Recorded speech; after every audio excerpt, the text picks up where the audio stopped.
watch one of those catty trash TV shows like Real Housewives or Keeping Up with the Kardashians, but don't really know where to start besides Keeping Up with the Kardashians. There's just so many. There's just so many of those shows. I'm like, where do I start? Netflix fortunately does what it does best and provides easy choices. And that easy choice is Selling Sunset.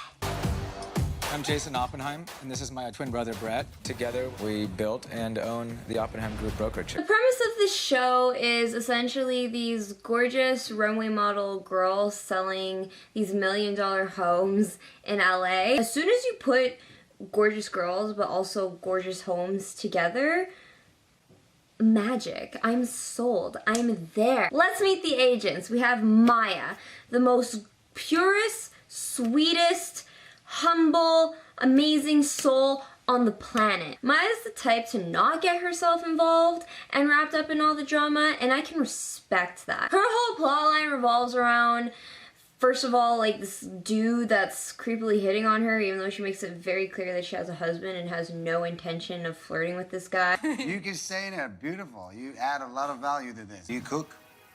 I boil egg. Is that considered cooking? We could cook together. I don't know if my husband's gonna like that. Oh, even though I want you to be in the pool, but... Right. But this guy somehow manages to get her to go on a dinner thing with him, and then she just gets even more uncomfortable, and then he just yeets out of here. She makes it clear too in her intro that she does like to work and get down and dirty. I'm not afraid to get down and dirty. Yeah, Maya, you do like getting down and dirty, because you end up pregnant. And then that's it. That's pretty much her whole storyline for the whole season. Then we have our next agent, Christine. Crusty Christine. She is a crustacean. She is a crustacean on my foot that I want to get off. She's a barnacle that I want to scrape off. She's also a floaty, which I'll get to later. Christine's whole thing is, don't mess with me, I'm a baddie. If you mess with me, I will mess with you 10 times worse. Exactly like that. Watch out. Not everyone has good taste, so what can you say?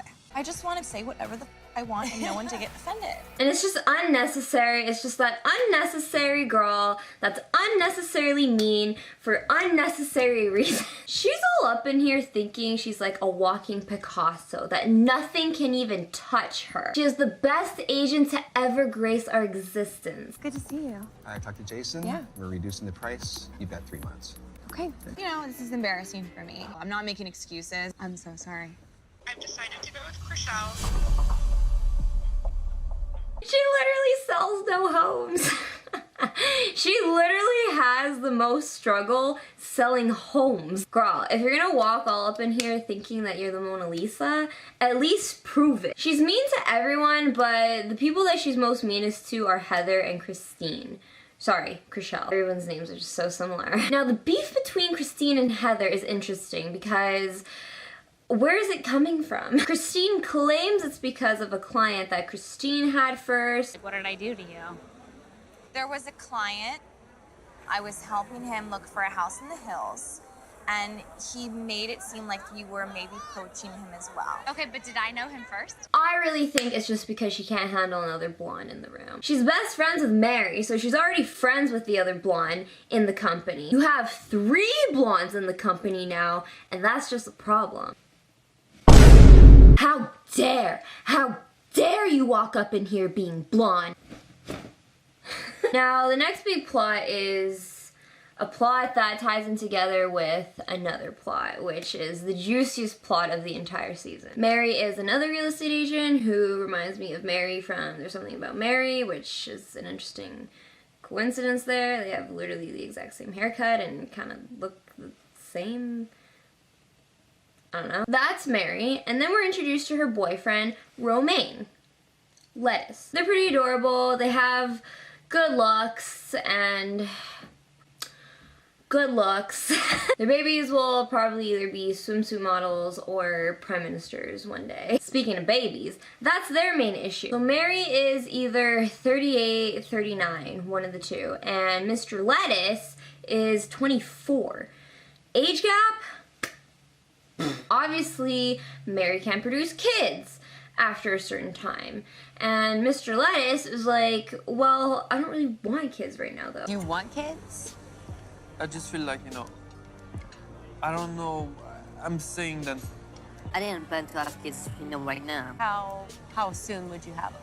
between 30 and 35, which is in 5 or 10 years. Mary is super distraught about this the next day. She goes crying to her girls. Girls are always there for you, love and support. And then right after, boom! I do have something for you. What? She engaged. She's engaged. This man made her cry once and proposes. If you're ever in doubt, just propose. If your significant is sitting there crying, just propose. Mr. Lettuce Found the answer. You know, he's just proving to be the most trophiest of husbands you could ever ask for. Somebody get the Academy away from Mr. Lettuce because they're gonna steal him for a trophy. So they're looking to celebrate their engagement, and where do they pick? Mary's ex's house! And not only is Mr. Lettuce chill with that, but also the discussion to be had during their own engagement, your own engagement party, is this. Jason and I got Zelda together when Romain and I were together. And how long did you and Jason date? I mean, it depends if you include like the breakup period. We lived together for... Yeah, we lived here for a few months together. You lived here together? Yeah. Good friends before, and we're much closer We're much now. closer now. Not only are you celebrating your engagement at your future wife's ex's house, but she used to live there, and she owns dogs, 2 dogs, with this man. Mr. Lettuce, you are a champion. You are an absolute champion for standing by and sticking through. Just imagine your fiance has the audacity to ask you to host your engagement party at their ex's place. Wild, absolutely wild. You know, Mr. Lettuce could actually be a robot. You know, that's a theory. That's a theory. This next topic is the topic of this season. Has to get myself like, whew, prepared for this one. So, new girl. What was her name again? Chriselle. With the K? Chriselle. Oh, okay, thank you. Chriselle is new. She's getting to know everybody, because she doesn't know everybody, because she's new. Let's get that straight. She is a noob. Now, early on in the season, she has a conversation with Davina. I say her name like that because it's like da baby, you know, Davina.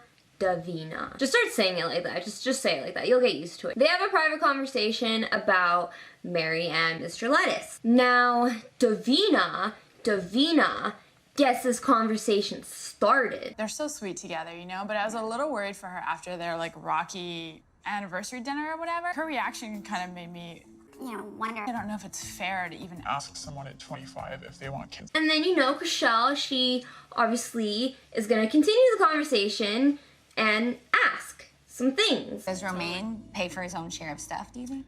Not much, I think. So she pays for everything? Yeah, I mean... I heard he's a baker. Yeah. She's gonna do a prenup, right? Now, after this conversation is had, Davina goes over to Maya and says this. Actually, Chriselle was asking a lot of questions about Mary and Romain. Oh, really? Yeah, like, does he even make money? Like, does he have a job? Does he even pay for anything? That's not cool. That is some of the most shadiest nonsense I have ever seen in my life. How are you gonna sit there and tell Maya that Chriselle was spitting all of these things when you started the conversation yourself? It's like I go up to someone and I'm like, hey, Petunia was saying that you need a mad pedicure. Oh, really? Like, but where did this come from, though? Why would Petunia just say that? Oh, well, I said you had ugly toenails.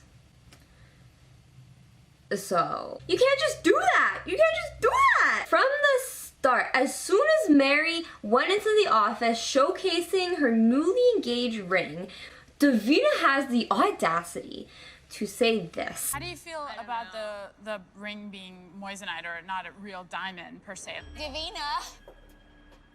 Super rude. You have been a hater from the start. But it gets worse. Davina tells Maya, Maya tells Mary, and then they all get together for a dinner for this explosion. I heard, like, you guys were talking, but here's the thing. You guys are new. I swear to God, I don't remember. He did ask me about, like, does he pay for stuff? Yeah, and I think it's because you don't really know, you know? Okay. I was only asking because I legitimately was wondering why there was all this concern. The way that you brought it up to Mary sounded like you were throwing me under the bus. But you could have owned up to it. This girl, she didn't bat a single fake eyelash. No hesitation with pointing that unpolished fingernail at Chriselle. Wow. Wow, what a look on you, girl. And by look, I mean two-face. A two-face, shady cactus. So the other thing though, so she doesn't admit it. So Chriselle, while being confronted by Mary, she doesn't admit it at this point that, yeah, like we did have a conversation. Yes, I did ask a couple questions, but you know what? It wasn't out of bad intentions. I was just curious. Like, I'm new here. I was just wondering. That's it. That's all she had to say to defend herself, right? But she doesn't say anything at this moment. To be fair, would you want to say anything at this moment? So did you say anything? Did you say anything? You can tell us. We're not going to get mad. But did you say anything? I probably wouldn't say anything either. I'd be like, oh, I don't know. Sorry, bye. But then it gets worse. We're coming at a head-to-head with Davina and Chriselle. Davina decides to confront Chriselle. When you first joined us, and then Mary came to the office, and she had the whole, you know, that dinner with Romain where they talked about like their future and stuff. Crying, you know, and you were so empathetic to her, which I thought was really sweet. But then you kind of questioned their relationship. I was asking you questions, and then you turned it around to Mary and made it sound like I was talking bad about her. Like two-faced people. And I'm not saying you are two-faced, but it's going that direction. And I was like, oh wow, you were super nice to her. Pot calling the kettle black. I don't see you admitting to anything. I don't see you being like, hey, I was the one that started the conversation and asking these things about you guys in the first place. I don't hear you saying nothing. And then there's this whole thing. Okay, this really bothers me. There's this whole thing with Christine and Davina that they keep saying they're honest. Always been honest out the gate. Here's the thing that I love about Davina is she's a lot like me. She's no bullshit. At least I'm like direct, you know? Again, at least I'm honest, you know? They're just honest. They're just upfront. But there's a difference between honesty and human decency. You can be honest without being rude. How they go about their honesty is not the most mature, respectful way. So yes, Davina calls Chriselle a two-face. How are you expecting her to react to that? Yeah, I think you're gross. And I also think you smell really bad too. Like, have you ever heard of this thing called Dove soap? Hey, I'm just being honest. At least I'm up front. You can't just say things like that and expect the other person not to react. But wait, it gets worse. Hold on. What did you guys talk about? I'm so confused. And you said, I don't know. I made some comments about Mary and Romain. You don't own up to the things that you say, and that's where this is coming from. Christine. What did I say? What did I say? Christine's a floaty. Own up to what you say. Do you have, like, dementia? I don't know. Pumping air. Only my tits are fake, like I'm not fake. Pumping. I bet she's a liar. Own up to what you said. Pumping. Can you stop? I'm trying to make Pumping. It makes you sound like you're two-faced. Pumping. When I just yell at you, what did you say? Pump. You understand the difference, right? Or do you still have dementia? Insanity. Insanity. Both of them, both Davina and Christine, are just like the high school bullies backing Chriselle into a corner. You know, the funny thing is too, like, I get where Christine is coming from. I agree with her in the sense of owning up to what you say. If you just own up to it, apologize, hey, I said this, I did this, I'm sorry, problem solved. But like I said before, in that moment that Chriselle had to say something, I understood. I understood why she would keep her mouth shut in that moment. Wrecking Ball ain't got nothing on Christine. If it really bothered her that much, she could have approached it in a mature, adult, calm manner. And to try and make up for everything, she just goes in and tries to give Chriselle a hug the next day that is like one of the most uncomfortable hugs I've ever seen in my life. Like easily top 3 next to Voldemort and Draco. Well done. Whew. this was fun. Oh my god, I'm so hot right now. Like, I literally can't. That was just for show. That was just to try and blend in with the girls. Let me know in the comments below all of your thoughts on the season. Who are you loving? Who you were hating? Who you were siding with? Who you were not siding with? Which outfit was your favorite? Oh my god. Oh my god. Outfits. For my personal style, just for me personally, I have to admit, I think I like Christine's style the best, not gonna lie. Actually, Heather's style too. Heather has really good style. All of them, honestly all of them. But I think my tops are, yeah, Christine, Mary, and Heather. Definitely my favorite person this season is Maya. Maya is a gem. Maya is a treasure. I will love her forever. Thank you all so much for watching. Don't forget to hit that like and subscribe. Until next time, my beautiful freaks. Mwah!